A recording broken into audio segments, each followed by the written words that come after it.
The Terrorizing of Our Substitute Teacher, Mr. Mahoney. Posted by Red Grin.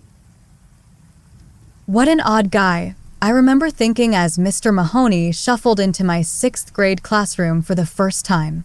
Crumply brown suit, crooked tie, flush face, right hand nervously shaking at his waist, and somehow he already had chalk in his hair.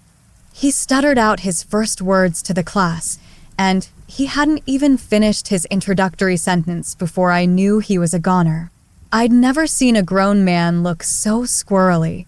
The principal should have adequately warned him. We were a bunch of sharks.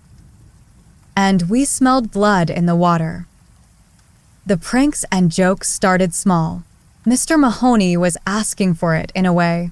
He was so unprepared, so utterly clueless. It was impossible not to mess with him. One activity required Mr. Mahoney to draw a clock on the chalkboard. The class counted along together as he drew the numbers on the circular clock face. 1, 2, 3, 4, louder and louder as the numbers progressed. And when we got to 12, we kept going. 13, everyone shouted in unison. Mr. Mahoney drew 13 o'clock in white chalk. The class erupted in laughter, and Mr. Mahoney turned red in embarrassment. He sheepishly erased the 13, stuttered something incomprehensible, and his trembling hand dropped the eraser. It made a eraser-shaped chalk smudge on his pants. We laughed harder. Mr. Mahoney picked up the eraser, and he banged at his pants with his hand to remove the smudge. The problem was, he was still holding the eraser. His entire brown pant leg turned ghost white. Kids laughed so hard they fell from their chairs. That was the moment I pitied Mr. Mahoney for the first time. Only I couldn't stop laughing with the others. My 2 friends, Carson Starkey and Dylan Nookum, everyone called him Nuke, were the worst offenders. They were fans of the classics at first, tacks on Mr. Mahoney's chair, turning everyone's desks backwards before Mr. Mahoney came into the classroom, stuff like that, but their pranks soon progressed. On one occasion, Mr. Mahoney asked the class for the answer to 9 multiplied by 5. Nuke raised his hand and mouthed the words 45, but said nothing. "I can't hear you," Mr. Mahoney said, walking closer. Nuke mouthed the words again, looking confused. "Speak up, please," Mr. Mahoney said, moving a foot from Nuke's face. 45, Nuke shouted into Mr. Mahoney's face. Mr. Mahoney jumped back and tripped over a desk, sprawling to the floor. The classroom laughter reached a fevered pitch, and then we saw it. A tiny blob of liquid on Mr. Mahoney's pants, near the crotch. The guy had pissed himself. Mr. Mahoney stumbled to his feet and ran out of the room, but not before tripping one more time. The class was in stitches, everyone but me. I wasn't laughing this time, but I didn't come to Mr. Mahoney's defense. I didn't tell anyone to shut up and leave the poor guy alone. I just let it happen. That afternoon, Nuke, Starkey, and I were called down to the principal's office. Nuke and Starkey were the dynamic duo of classroom tomfoolery, but me being friends with them, well, I guess I was guilty by association. Mr. Mahoney sat in the corner, wrinkly brown suit and tie, chalk in hair, looking down at the ground. I detected the scent of urine in the air, and so did Nuke. He exaggeratedly plugged his nose. Mr. Mahoney's hand trembled. The principal lectured us for 10 minutes. He jabbed his finger at our chests, and he demanded we stop harassing Mr. Mahoney. There would be dire consequences if we didn't. Mr. Mahoney said nothing. Nuke shot him the stink eye the entire time. I can't believe he told on us. Nuke whispered to me as we left the principal's office. There was venom in his voice. Nuke and Starkey demanded revenge, and lots of it. They quickly devised the prank to end all pranks, the ultimate revenge on Mr. Mahoney for tattling on students. "He's such a fraidy cat," Nuke sneered. "I'll make him piss so hard he'll drown in his own fucking pants."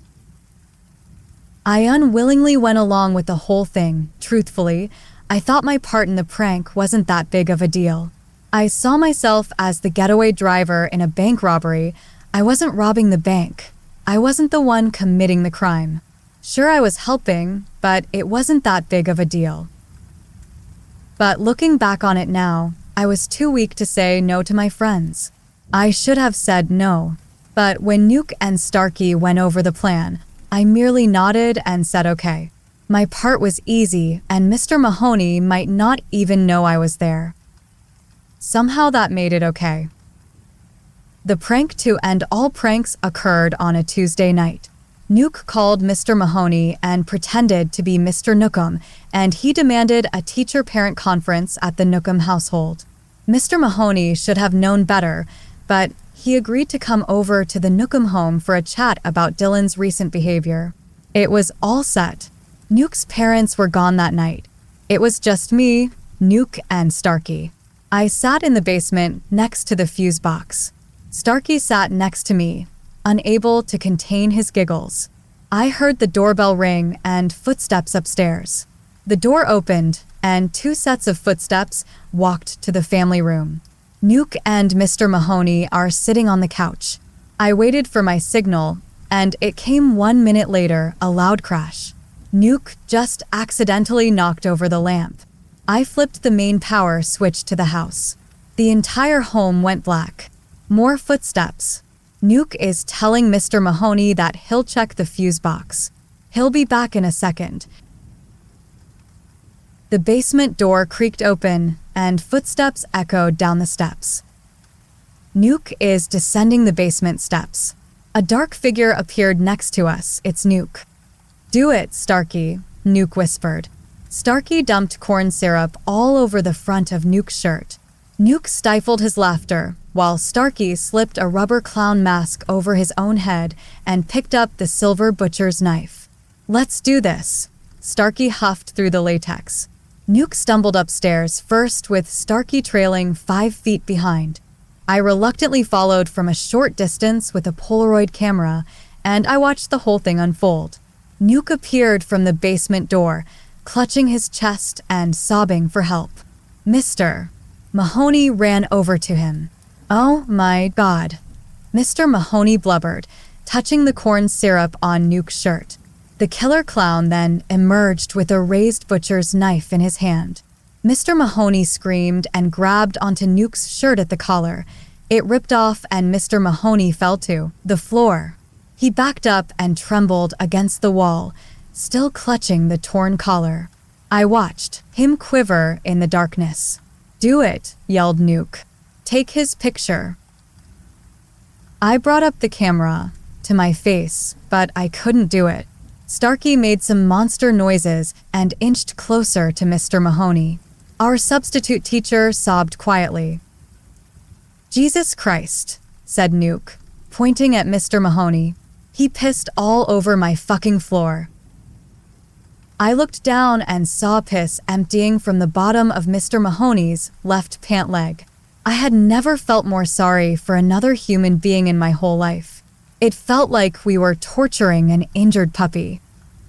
"Tail the picture," Nuke insisted. I didn't do it. I just dropped the camera to the floor and it shattered into 3 pieces. Starkey removed his mask and tossed it to Mr. Mahoney. It landed in his lap. "We're just joking around, Mr. Mahoney," Starkey said. "It's just a prank." Mr. Mahoney put one arm against the wall, braced himself, and clambered to his feet. He looked at the torn collar in one hand, the clown mask in the other, sniffled and shuffled out the front door. "He took my mask," Starkey lamented. "Let him keep the stupid thing," Nuke muttered. Mr. Mahoney wasn't at school the next day. In fact, he never came back. Nuke, Starkey, and I waited each day to be called down to the principal's office to answer for our prank, but that call never came. Our class was assigned a new substitute teacher, and life in the 6th grade marched on. 3 weeks later, a package arrived for our class. It was a stack of math homework that Mr. Mahoney had graded but had never returned to us.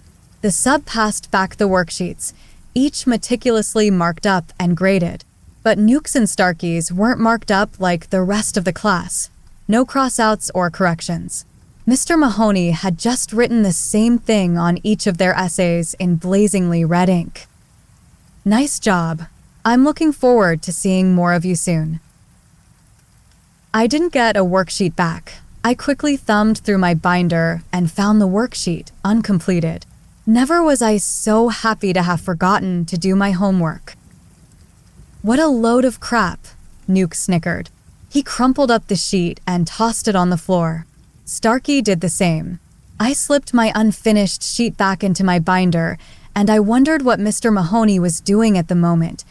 Maybe he was sitting alone, hands shaking nervously at his side and tears running down his cheeks. Or maybe he's sharpening an axe. I shuddered, but the image didn't leave my head. I put my head down on my binder and closed my eyes. I'm sorry, Mr. Mahoney, I whispered to no one. I'm so sorry. For years, I waited for Mr. Mahoney's revenge to come. I expected him to pounce around a dark corner on the street, or I often pictured him slipping on that clown mask and appearing at the foot of my bed with that axe that he was sharpening in my daydream. His right hand trembles like usual, but then it tightens around the wooden handle. He plunges the axe deep into my chest. I probably deserved it for what we did to him. But he never came. I grew up, graduated high school, and then college. I married and got a good job. Nuke and Starkey were not so lucky. Nuke tore up both of his knees in high school, and he lost his football scholarship. Cocaine was his medicine and coping mechanism. He still went to college, but dropped out after 1 term. Nuke moved home and dealt drugs from his parents' basement, eventually selling to an undercover cop. He resisted arrest, fled in his car with his girlfriend, and he wrapped his car around a pole. Nuke's girlfriend flew through the windshield and died on the scene. My childhood friend now sits in jail, and the doctors say he'll never walk again. Starkey graduated college and immediately got engaged. 2 months later, his wife was diagnosed with multiple sclerosis. Faced with daunting medical bills, Starkey embezzled from his company and was promptly caught. Weeks later, Starkey's daughter was crushed underneath a falling entertainment unit at the family home. She lived, but she was paralyzed from the neck down. Starkey took out a massive insurance policy and threw himself off a building. I received a letter from Nuke not too long ago. He's been doing a lot of reading while in jail, books about hexes and witchcraft. He's convinced Mr. Mahoney used supernatural tactics to get his revenge upon him and Starkey. Mahoney hexed us, Nuke wrote. He left my house that night with a piece of my shirt and Starkey's mask. If someone has an item that belongs to you, he can use witchcraft to place a curse. That explains why you are completely fine. My life is fucked and Starkey is dead. Just think about it. I thought about it. I thought it was bullshit. A week later, I saw Mr. Mahoney at a dive bar, miles out of town down an old country road. At least, I thought it was him. He was slumped in a corner booth, half passed out, 3 sheets to the wind. He was still wearing that ratty brown suit, but he looked like he'd aged 40 years. His right hand anxiously shook on the table. I watched as the man sauntered to his feet and stumbled toward the door. It was the same stumble of an awkward, nervous substitute teacher from 20 years ago. I followed the man outside. It was a windy night. I lit up a smoke and watched curiously as the drunken man leaned against a wall and tried to light a cigarette of his own. He struggled mightily to keep his lighter ablaze in the breeze. It kept extinguishing. I approached and offered him my lighter. It lit right up. Smoke danced from the tip of the man's cigarette. We stood in silence and smoked for a few minutes. Finally, I asked, "Did you ever substitute teach in a 6th grade classroom?" The man's head froze up. His eyes looked straight ahead, never at me. He inhaled deeply from his cigarette. "Are you Mr. Mahoney?" I asked slowly. I looked into his eyes, but the man did not look at me. He said nothing. For a moment, I doubted if it was even him. I looked away. "I just wanted to say that I'm sorry," I said. I walked 20 feet away when the man called out to me, "Thanks for the light." I sat in my car in the parking lot, just watching the man outside the bar. I thought about the past and the horrible things we did to Mr. Mahoney. I thought about Nuke and Starkey and how shitty their lives turned out to be. And then Nuke's letter popped into my head. If someone has an item that belongs to you, he can use witchcraft to place a curse. I patted my jean pockets. Just think about it. I patted the pocket of my sweatshirt. Mahoney hexed us. I patted my jean pockets again, and I finally felt it. I didn't feel it the first time. The lighter, thank God.